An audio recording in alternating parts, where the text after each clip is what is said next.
Well, today we have a couple guests in studio here at WTOL 11. We have Warning Coordination Meteorologist Freddie Ziegler from Cleveland National Weather Service, and Dustin Norman, you are the Warning Coordination Meteorologist out of Northern Indiana. Welcome to you both. Thanks for having us. Thank you. Freddie, I'm going to start with you. Just give us a general perspective on what your position in the National Weather Service does and who you serve. Yes, I'm the Warning Coordination Meteorologist in the National Weather Service in Cleveland, Ohio. It is my dream job. It is actually the job that I like to do, like connecting people. But as a job, as a career, I am connecting the forecast office with the 5.5 million people that I serve across Northern Ohio.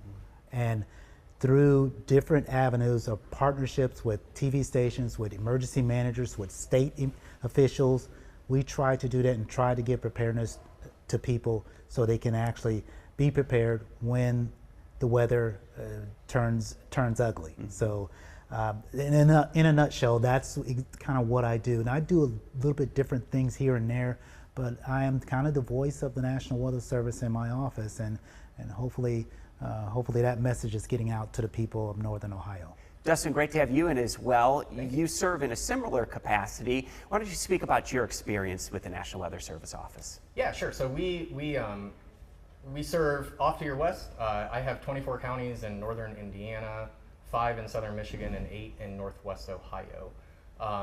Again, like Freddie, I'm the Warning Coordination Meteorologist, so my job is to interact with the federal, state, local partners, the public, the media, and make sure that all of us are on the same team to prepare warnings, deliver them, and keep the public safe. Freddie, what's the goal of the National Weather Service? What purpose do they serve? The goal, and I kind of mixed the goal up with the mission of the National Weather Service. The National Weather Service is a federal agency. We support the people through the people of the United States and also our protected areas like Guam and Puerto Rico through our warnings, protection of life and property through the warnings that we issue, through the watches and warnings and advisories, and through different avenues. We also do forecasting. We also do the forecasting for Lake Erie, for the marine community. We do aviation. We do fire weather. And so a lot of the things you're hearing in the news, fire weather that's out west, the flooding in Carolinas and Texas, and also other locations, we're doing all that to make sure the public is safe and out of harm's way of weather, right? Especially severe weather. Dustin, I'll ask you too. We heard from Freddie about in the various capacities that the National Weather Service serves. What types of challenges do you guys see in your office with the day in and day out operations that you guys do to provide that preparedness 24 hours a day, 7 days a week? Well, yeah, so I would say our biggest challenge from a day-to-day basis is we're 24/7 operation, and weather is sometimes quiet and blue skies and perfectly clear, and sometimes there's tornadoes and hail and heavy rain. So, we have staff that work 80 hours every 2 weeks, but we have to flex them and move them around and staff up. When there's significant weather, like let's say a moderate risk for severe weather, or we have a big flood potential, we may staff 8, 9, 10 people in the office at any one point, just to make sure that we have all the pieces together. And so that can be a challenge to try and get the timing of that. We're not always confident, are storms going to fire off at noon? Are they going to fire off at 3 p.m. or 5 p.m.? So what time do we bring people in? How many phone calls are we going to get in the morning about the weather in the afternoon? Do we need extra people just to handle those phone calls? So the logistics of that on a day-to-day basis, and staffing over the weekend, staffing for holidays, that's all part of the problem. Well, Dustin, let me ask you too, because also in the news headlines, a lot of talk about federal cuts, budget cuts, staffing cuts. How is this directly impacting you guys at the National Weather Service? So we're fortunate that the National Weather Service has really good bipartisan support. It doesn't matter what party you're affiliated with, the weather affects you equally. So, I think that there's always going to be a place for us. There's going to be a need. We're always going to have to educate the public about weather safety. We're always going to have partners, we're going to have emergency managers, the media, so there's always going to be a need for us, and I think that the country has kind of rallied around the National Weather Service and realized that we serve a really good purpose for not only people's lives and property, but also for the economy. And Freddie, similar with your office, you guys have had some vacancies that you're working to fill.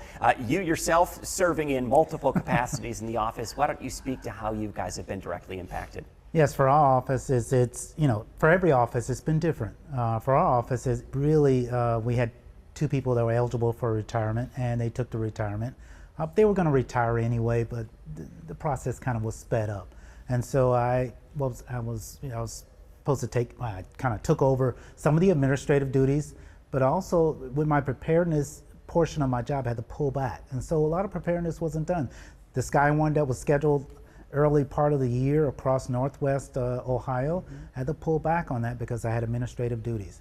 Now the operations were the issuing of the severe thunderstorm warnings, the issuing of winter storm warnings, that stayed intact. We are going to have people there to do that type of job, and I can assure the people, the public of Northwest Ohio, that's going to stay intact. We're going to have people here to do the job and make sure the warnings get out on time. My counterpart, Dustin, was talking about the working of the 24 hours. Our staff is dedicated.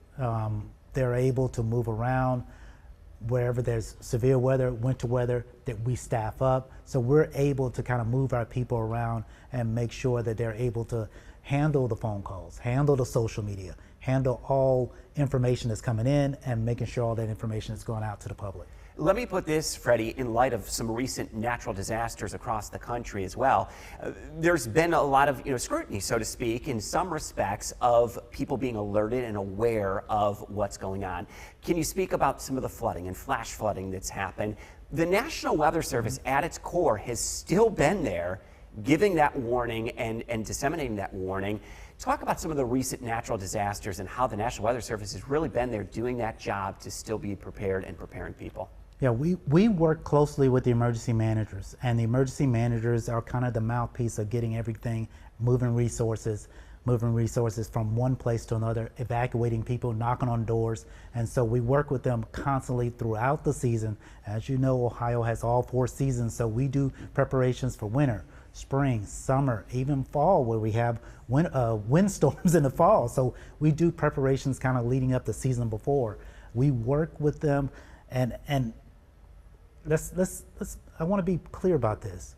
Emergency managers have different jobs in different locations. So they may be on the river, they may be on the coastline, or they may be a lake effect snow county. So they have different aspects of what they're pulling from us as far as information. So we have to give them different types of information and make sure we support them in whatever capacity, whatever dangers that they face, and actually give them timely warnings, timely watches, timely advisories.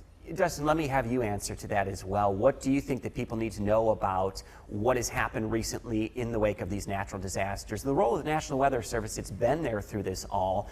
There's a lot of information out there about the timeline of how these disasters happen. From your perspective, speak to the role of the National Weather Service nationwide through some of these disasters. Yeah, so the role of the National Weather Service is to analyze the data, to use our expertise, and to issue those warnings. However, there's an important piece of the puzzle, and that's how do we take the information that we're giving the public and how do we get them to take action on that? And how do they have, do they have the proper technology in place to receive that information?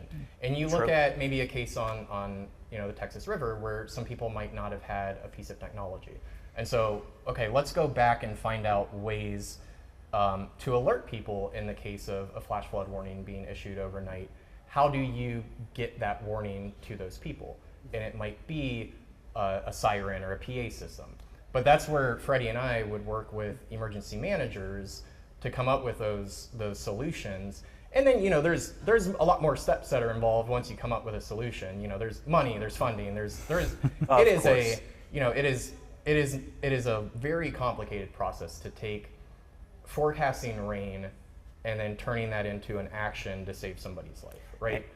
And especially in a situation like Texas where it struck in the middle of the night, even with ample warning prior to that, flash flood warnings that were issued, are people receiving those alerts is the big question in the end.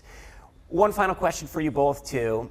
What do you have to say for your staff, for the hard work and dedication that they do, and what are some future hopes that you have for the National Weather Service? You know, for our staff, it's dedication. I mean, dedication. They work 12 hours, sometimes 16-hour shifts, especially, I'm speaking for the staff in Cleveland, but also the staff that I've worked with throughout my career. The dedication is there.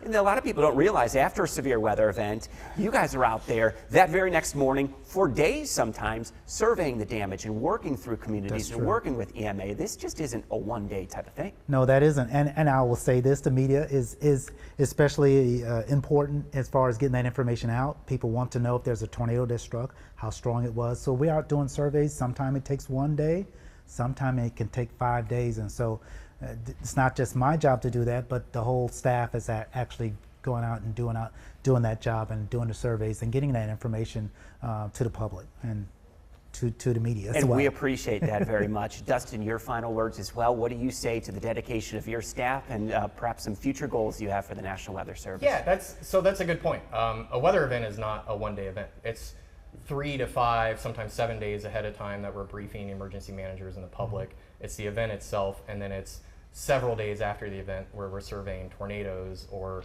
we're writing up storm event summaries. So it's a long And in the process. meantime, the weather still and goes on. the weather's still occurring, and there might still be another weather event on its heels that we still have to worry about. So it's a lot of stuff, right? I would say as far as meteorologists go, specifically with the National Weather Service, we've got to be some of the most dedicated people in the country for our jobs. I've wanted to work with the Weather Service since I was at least 10, if not earlier. I've been obsessed with weather since I was 4. I'm sure that story goes for you. I'm sure it goes for Freddie. I'm sure it goes for people that work for you. We meteorologists love the weather. We love our jobs, and so the Weather Service is gonna continue doing its mission regardless of what goes on in politics, what goes on in the news. We're still gonna be doing our thing. And so I just encourage people to support the Weather Service. I would say as far as bang for your buck, the Weather Service really puts out, I'd say, a lot of good service and good products for tax dollars. So I love working for the Weather Service. I think I work for the best agency and have the best job in the country. So. Well, I appreciate you guys. All the work that you do day in and day out to keep us safe and to work very closely with us here in the media. And you guys do a fantastic job. We've got Freddie Ziegler and Dustin Norman from the National Weather Service office in Cleveland and the National Weather Service office in Northern Indiana. Both of you Warning Coordination Meteorologists. We appreciate everything that you guys do. Thanks for joining us today. Thank you. Thanks for having us.